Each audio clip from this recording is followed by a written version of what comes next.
Okay, so we are working on, what's this current topic we just started?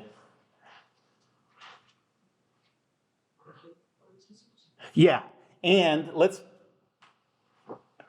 remember to be specific in your head about what we're doing. We're doing particle kinematics in rotating coordinate systems.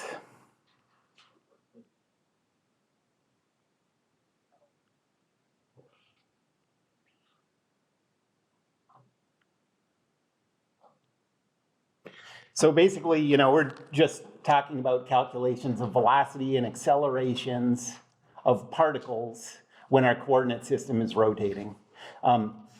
And we have to consider that because there are two ways that your coordinate system can cause you problems.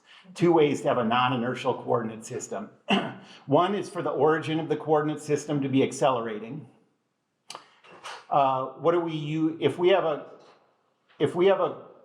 coordinate system where the axes are staying in the same orientation but the origin's accelerating? How do we deal with that in order to use our calculations in Newton's second law? I just sort of went over this real quickly, and we'll get some practice with this. But in that case, all you do, if it's just the origin accelerating, all you do is use relative motion equation. So that's pretty easy. This one's more complicated, okay? So last time I brought up the big result, named by me. But this is kind of the key to everything we're doing here. And it says to take a time derivative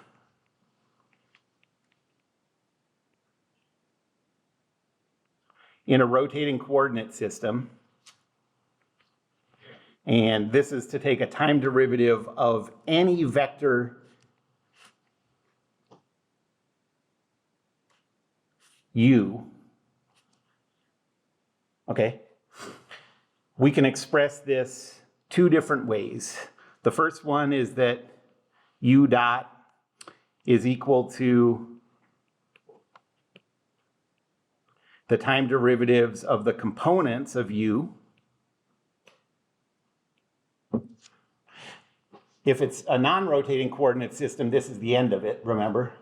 But we have to add like sort of a correction factor to deal with the rotating coordinate system, and that is capital omega. That's the angular velocity of the coordinate system crossed with u. And notice that horseshoe, the capital omega, the angular velocity of the coordinate system, there's nothing you can do, there's nothing you can measure using that coordinate system to tell you that. You need to figure that out in some other way. Okay, that's going on outside your coordinate system. Okay, this is one way to express it. The other equivalent way to express it is u dot is equal to what the coordinate system thinks is u dot. So that's what you can measure inside the coordinate system, plus omega cross u. When do you use one of these versus the other one? This one you would use if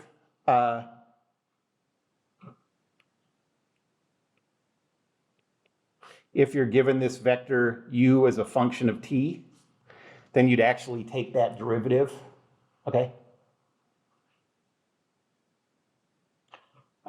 This is if you're calculating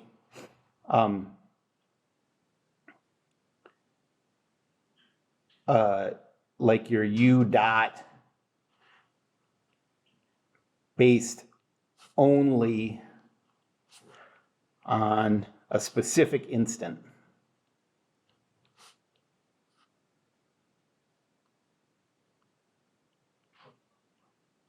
Okay, so I'd say more often we're going to probably use this second one, but there will be some cases where you can imagine your rotating coordinate system gives you enough information that you have a full function for the vector that you're taking the derivative of. Then you can use those time derivatives of the components. Well, since we're doing kinematics, the main thing that we're going to use the big result for is to calculate velocity and acceleration vectors, okay? So the next step is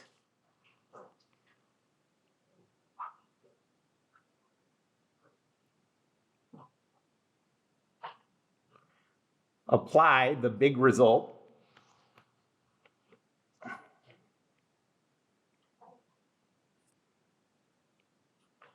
to the position vector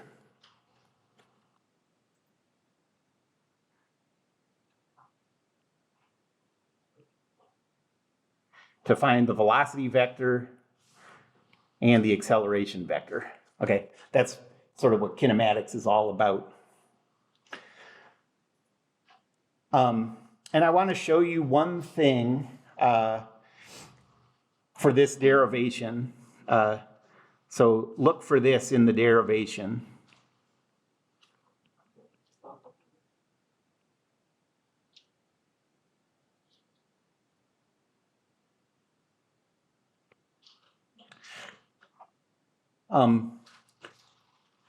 Well, this capital omega, the angular velocity of the coordinate system, is a vector, right? So how do you express the time derivative of that angular velocity of the coordinate system in that coordinate system? Well, we're going to use the big result. So this says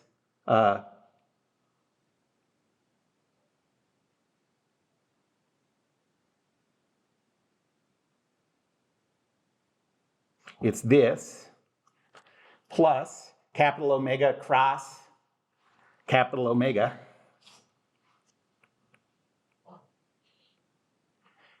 What's capital omega cross capital omega?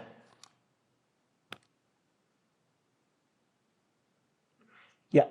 Zero. Yep, any vector crossed with anything parallel to it is zero.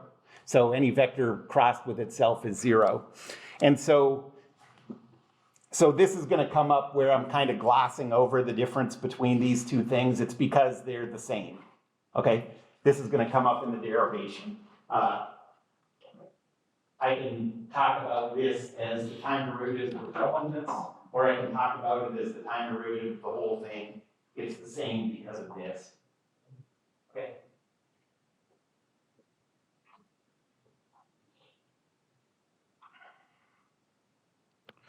Okay, so I'm going to start with the position vector, calculate the velocity vector by taking the time derivative.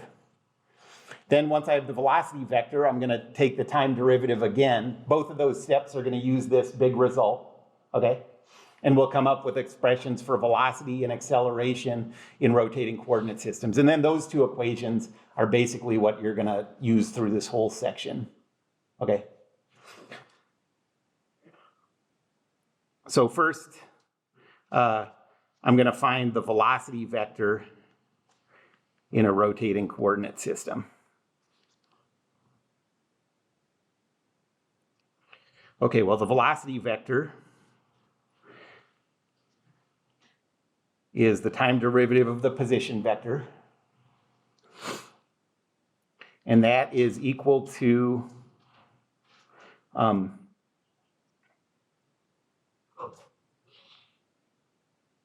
time derivative of the components of the position vector plus the correction factor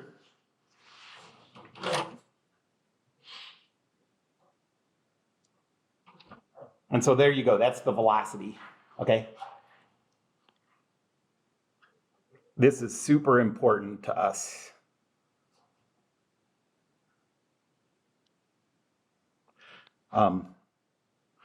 And just like with the big result, we can express this in sort of the companion form that says the velocity is equal to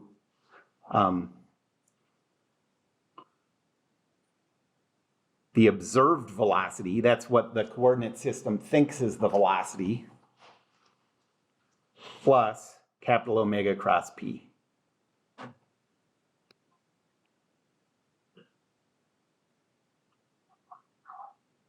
When would you use the top one? When these are changing in speed, or? You use the top version when you have the position expressed as a function of time, okay? And you use the bottom version if you're just calculating instant by instant, okay? All right, so now the acceleration. Well, that was easy, right? So now we have confidence built up. We just applied that equation, and the velocity expression looks basically the same as the big result because we're just applying it once onto the position vector. But now we're going to the acceleration.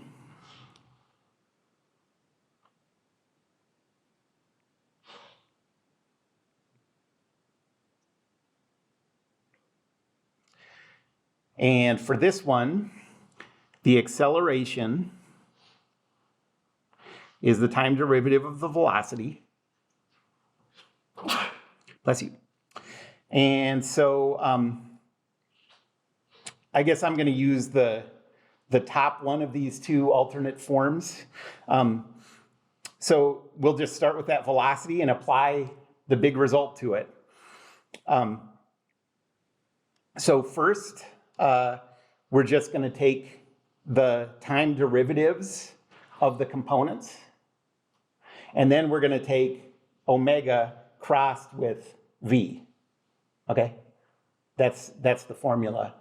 Are you guys with me on this, or are you sort of just waiting for me to do an example problem?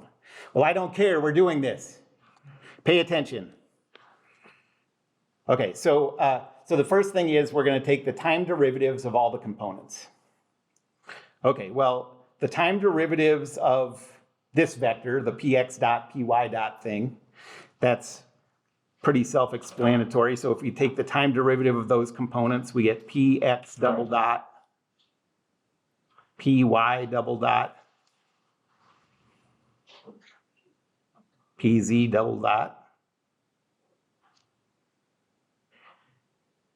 And now the time derivatives of the second term there, we have plus omega x dot, omega y dot, omega z dot,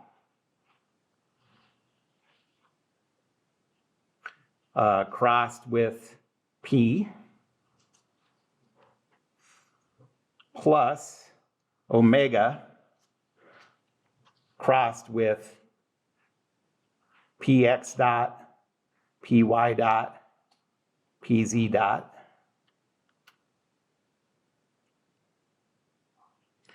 Okay, so are you following what I'm doing so far? So there are two steps we have to take to calculate a time derivative. In this case, a time derivative of the velocity vector. First, we have to take the time derivatives of all the components. And this is that step. You can see the product rule here in the second one. And notice that this, the time derivatives of the components of omega, we can just write as omega dot. That was what I mentioned here because of the omega cross omega is equal to 0. So now we have to take omega crossed with all of these. Okay, so this is all the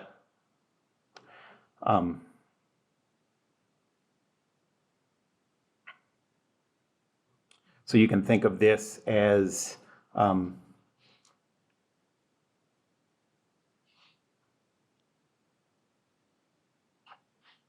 this. And now omega cross each of the terms. So we have omega crossed with the time derivatives of the components.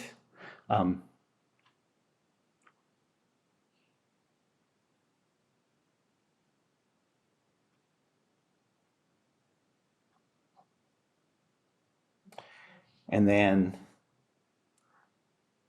plus omega cross this term.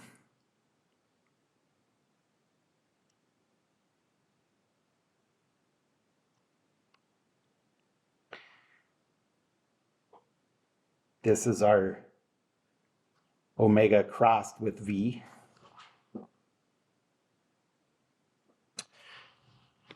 And what you get is the acceleration is equal to the time derivatives of the second time derivatives of the components of the position.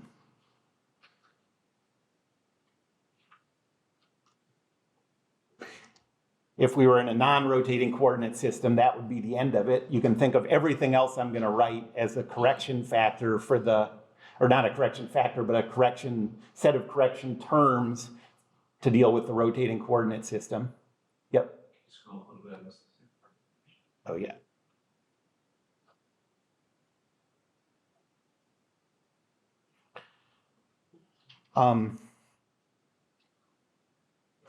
Okay, so we got this one. Now moving on to the second one, I'm going to write that as omega dot crossed with the position vector. Then we have two of the same terms. So 2 times omega crossed with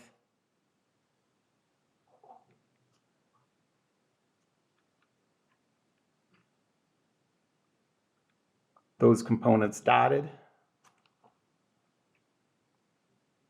And then finally, omega cross quantity, omega cross P.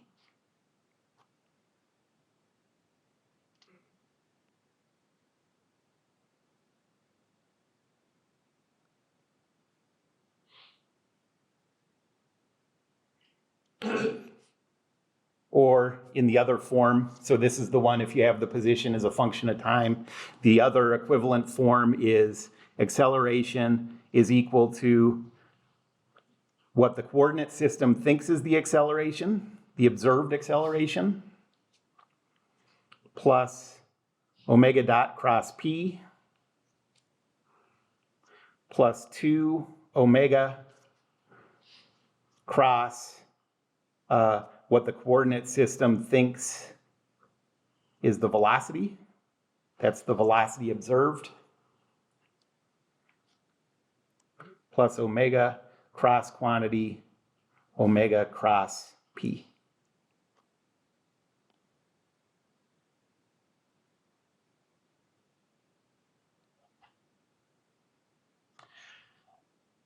So these are the two, the velocity equations and the acceleration equations. Those are the things we're going to use in problems. That's pretty much all we're going to use. But remember that those just come from applying the big result to the position vector once and then twice for the acceleration. Any questions about that yet? So now we'll get into some example problems.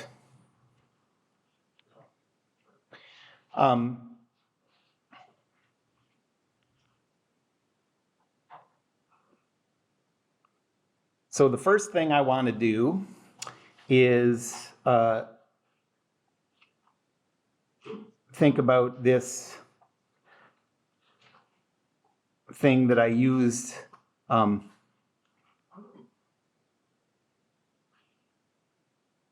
as kind of an intuitive introduction to this topic.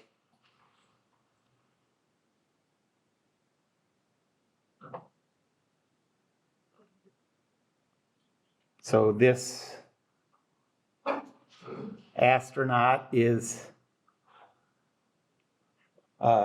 spinning around in a circle, okay? And we're going to use a coordinate system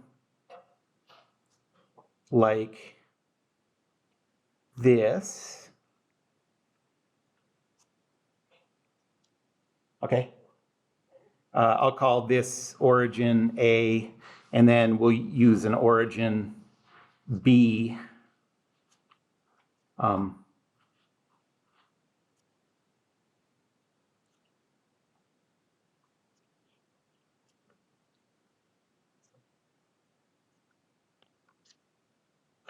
Okay, so we're going to calculate the acceleration of the astronaut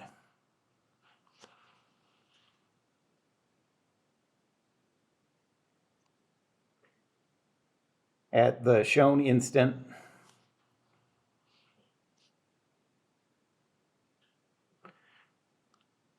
using, we're going to do this 3 different ways. First, we're going to use the origin at A,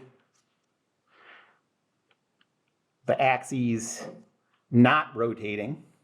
So this is the case where every 1 rotation, our coordinate system, our camera just sees this guy zip by like, wah! And then it waits until he comes out, help, mom. So that's when the axes are not rotating. The second example is going to be the origin at A still.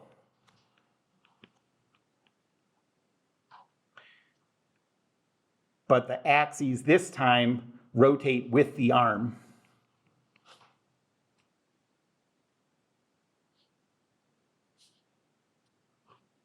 Okay, so the first one is non-rotating coordinate system. The second one is rotating.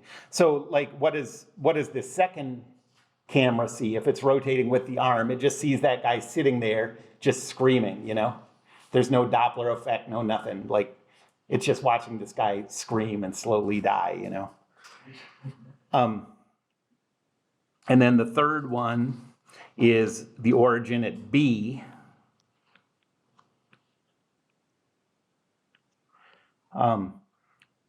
And the axes are rotating with the arm.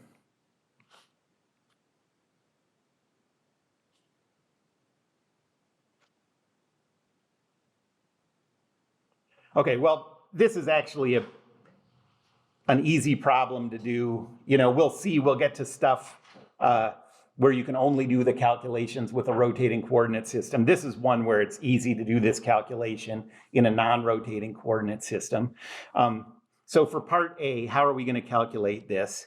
Well, this is just circular motion, a simple circular motion problem, right? Bless you. So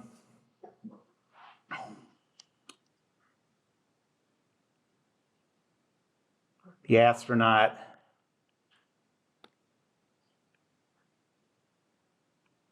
is in circular motion.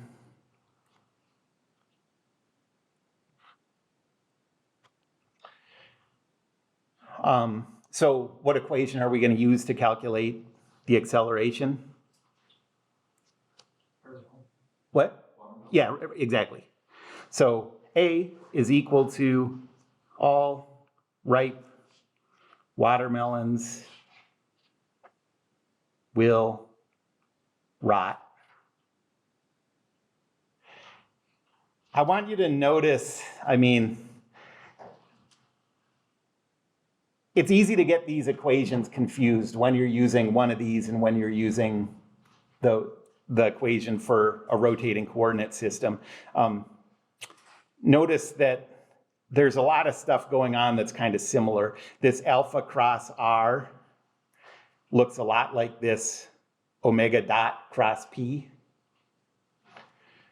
And this omega cross R looks a lot like this capital omega cross P. So after I'm done with this example, I'll talk about the differences between these sort of similar looking things. Okay, well, we're going to assume, I guess I didn't say this, but let's say that the arm has a length of 5 meters. And the rotation of the arm is 5 radians per second in the positive y direction. Okay, so that goes with the right-hand rule. So it's going to be going, like if you're looking from above, it's going to be going counterclockwise. Okay, so we're assuming that this is constant. So no acceleration. Right, so no angular acceleration, so alpha is 0. But there is going to be acceleration, just no angular acceleration. Yeah. And then omega, notice that now this is the angular velocity of a body in our coordinate system. That's different than later we'll deal with the angular velocity of the coordinate system itself. But omega here is 0, what did I say? Not 5, sorry. I wanted this to be pi, because think of that as like pi radians per second is taking 2 seconds for a full rotation.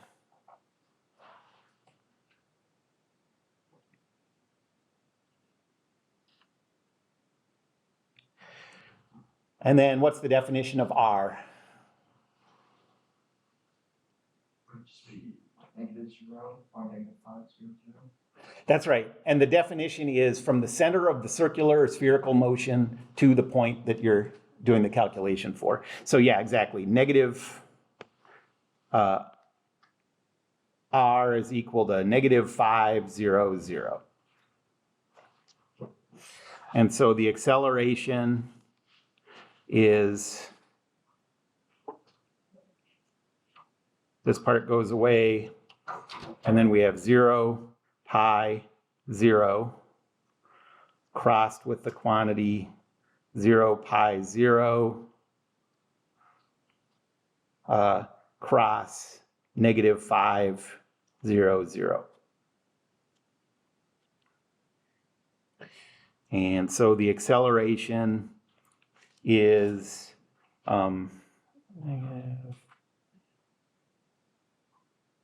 positive 5 pi squared 0, 0.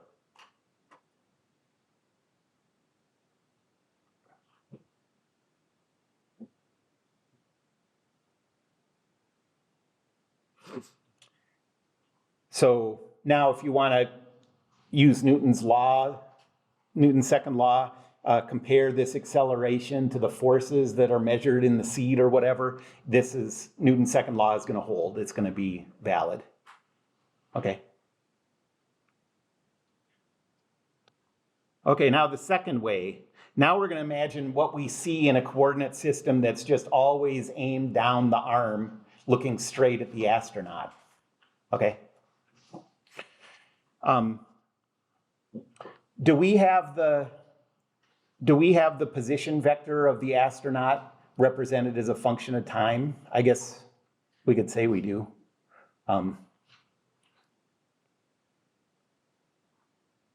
The position as a function of time is just going to be -5, 0, 0.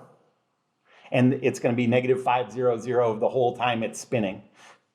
Can you see that? Because it's just looking straight down the negative x-axis at the astronaut the whole time. Mm-hmm. So this is -5, 0, 0. And so that means that what's the velocity that's observed in the coordinate system? You can also think of that as the time derivatives of the components. So that's just going to be 0, 0, 0. This is the observed velocity.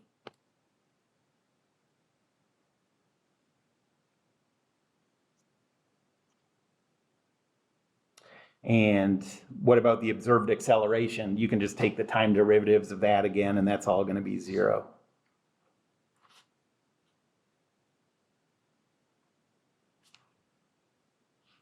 Yep. Can we find a P of t for the first case for A? Is that relatively easy? Well, you'd have to do it with like cosines and sines and stuff. It wouldn't be too hard, but we don't have it right here. Is it like parameterizing? Yeah, how would you do it as a function of time? I guess you could calculate, since the coordinate system isn't rotating, those time derivatives and integrals are easy to do. So you could start with an expression in terms of cosines and sines, I guess, and then integrate and differentiate. I guess you could do that. But it's easier to just think of it as like, we just have this one instant, and at that instant, we're going to use the watermelon equation. Okay, so you could, okay.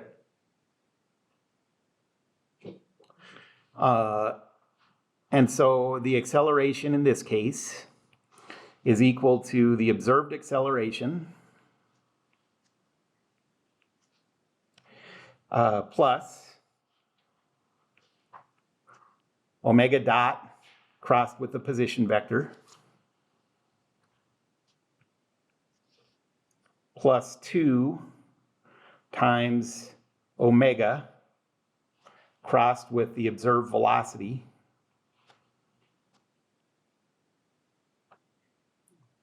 plus omega cross quantity omega cross p.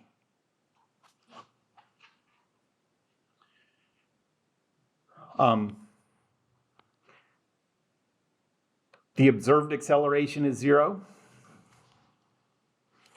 The observed velocity is 0, so this whole term is 0.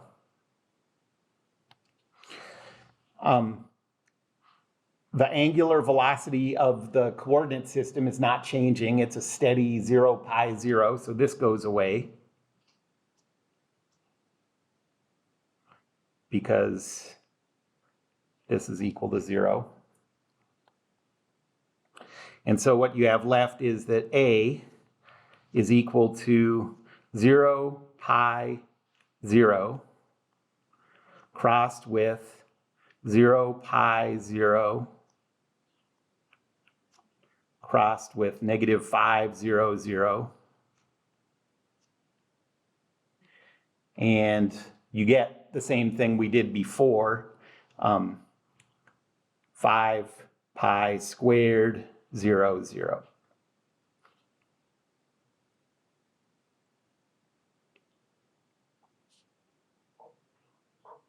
Same as in part A. And obviously, for an acceleration to give an acceleration that's measured in an inertial reference frame, these all have to be the same or something went wrong. You can't have that acceleration be measured differently by different approaches.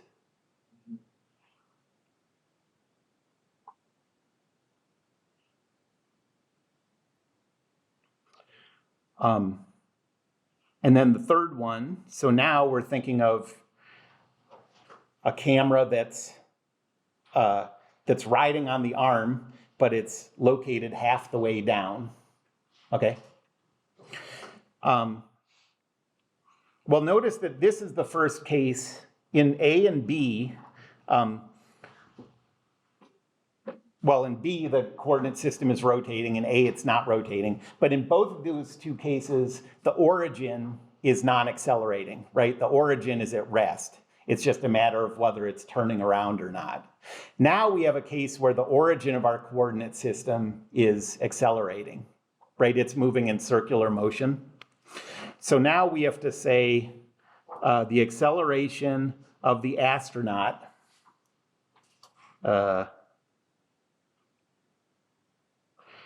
relative to the ground is equal to the acceleration of the astronaut relative to the origin at B plus the acceleration of B relative to the ground. The acceleration of B relative to the ground, we can do this through circular motion.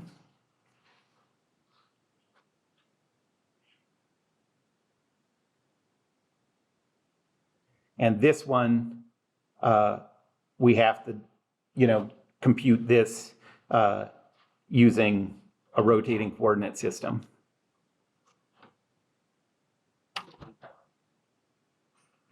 Well, let's calculate first the acceleration of B relative to the ground.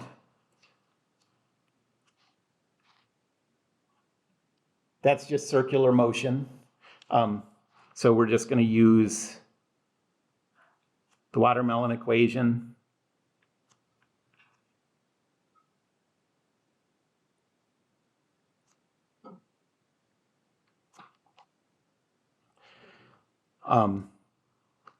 What's alpha? Zeros, yep. Omega is 0, pi, 0.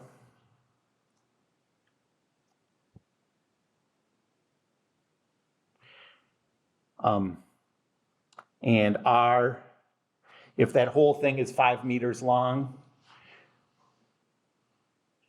then to get from the center of the circular motion to B is 2.5 meters.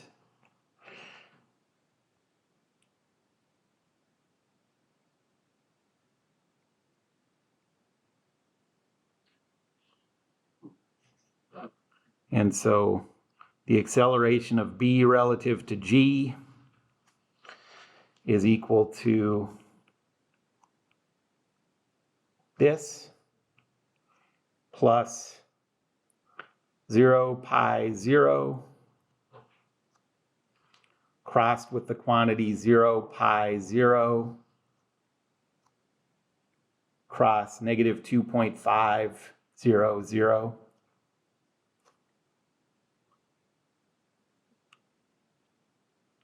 And so for this part, you get 2.5 pi squared, 0, 0.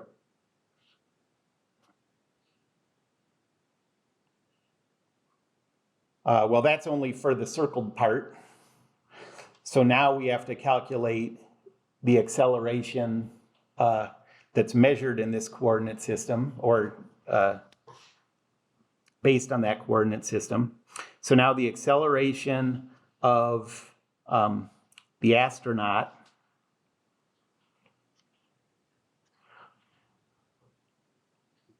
relative to that B origin.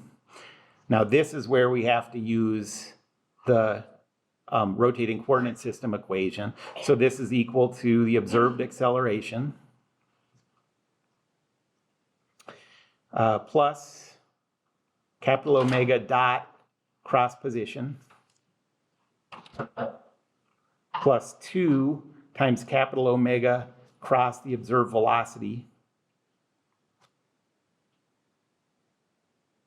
plus capital omega cross quantity capital omega cross P.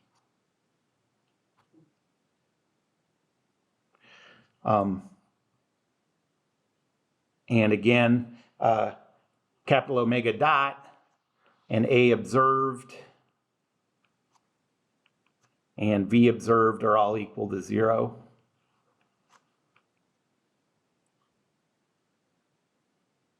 Right, because all that camera's doing, now it's 2.5 meters closer than it was in the last part, but it's still just looking straight at the astronaut no matter what's going on,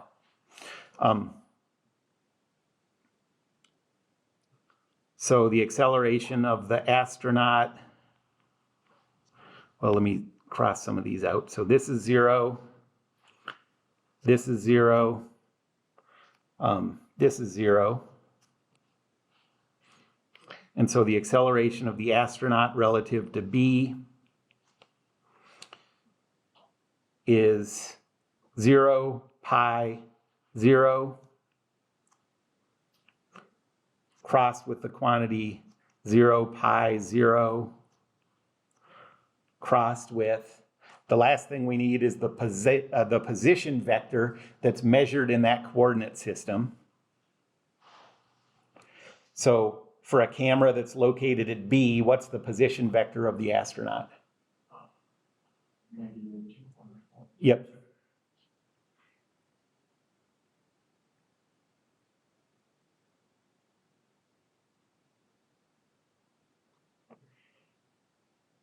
And this is equal to 2.5 pi squared 0, 0. Now combine the two relative motion parts and you get that the acceleration of the astronaut relative to the ground is equal to 2.5 pi squared plus 2.5 pi squared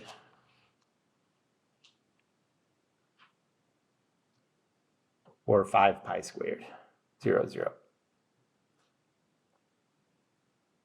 And so we get that same thing in any of these three ways.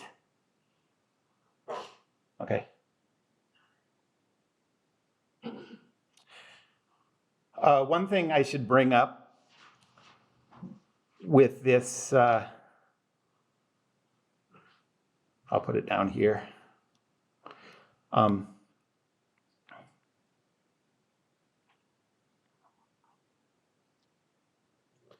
I don't really have much to say about this, but you've probably heard the expression Coriolis acceleration or Coriolis force.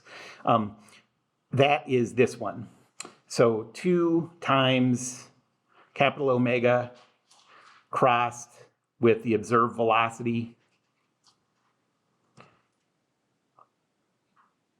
or 2 times omega crossed with the time derivatives of the components of the position.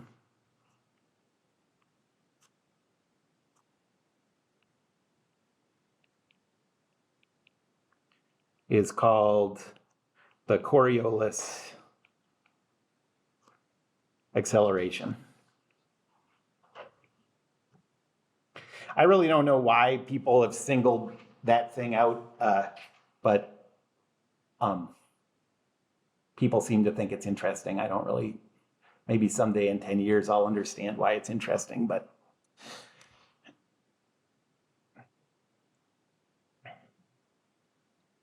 Okay, let me write out sort of a table. Don't confuse the watermelon equation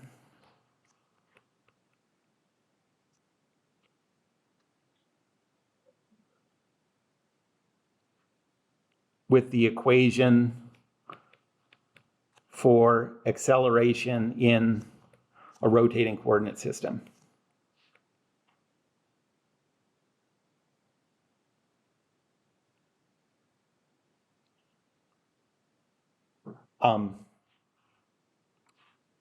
So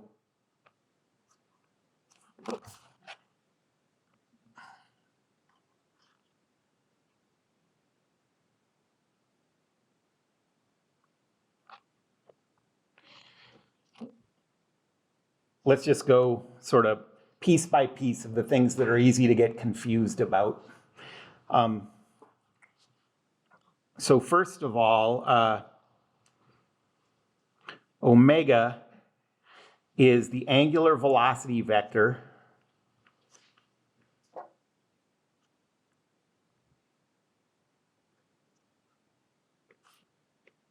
of a body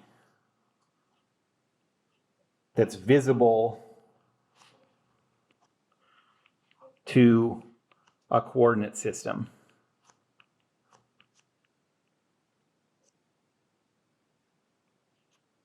Whereas capital omega is the angular velocity of a coordinate system itself.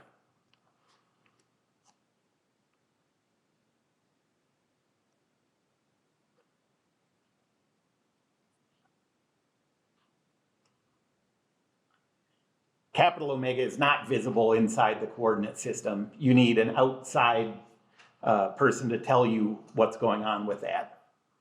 Okay. Second, yes? Quick question on that one. Could we either have like capital omega defined in like the text of the problem, or it could be like we did in the previous problem where you just pick a point and then figure it out from there? Capital omega.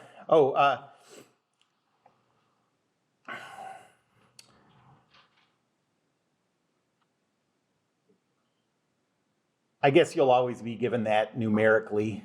We want, because in the previous problem, we just kind of deduced it, right? Because we said, you know, this coordinate system. Well, so in the previous one, in part C, we had sort of this weird case where, so all we have is a body rotating around, and we knew the angular velocity of that.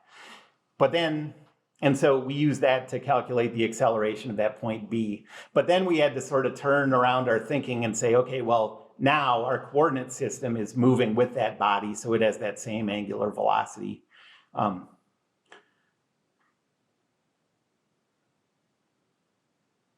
don't know the answer to that.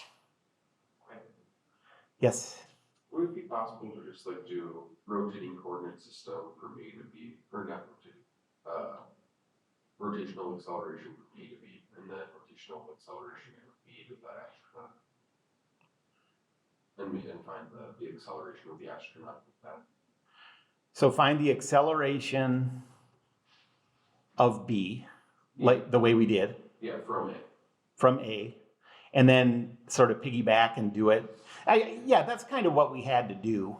You know, that's kind of what we did do, I guess I would say.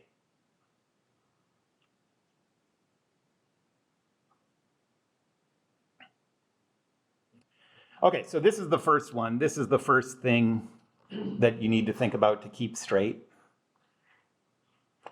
The second one is alpha is the angular velocity,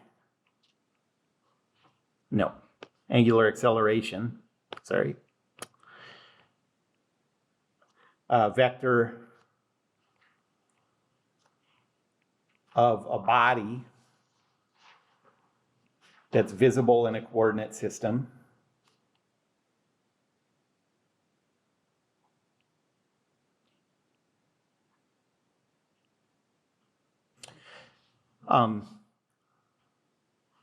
Capital omega dot is the angular velocity of the coordinate system itself. I keep saying that. This is an angular acceleration, I'm sorry.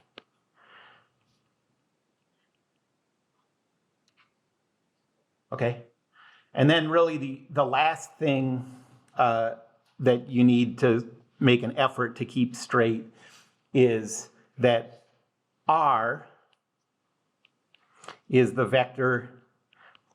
What's the definition of the R vector in the watermelon equation? From the center of the circular motion, yep. Yep, to the point of interest.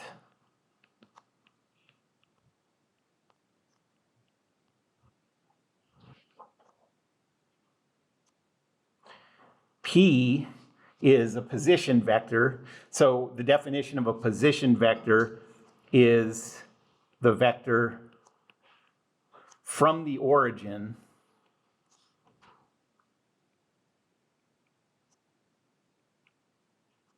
to the point of interest.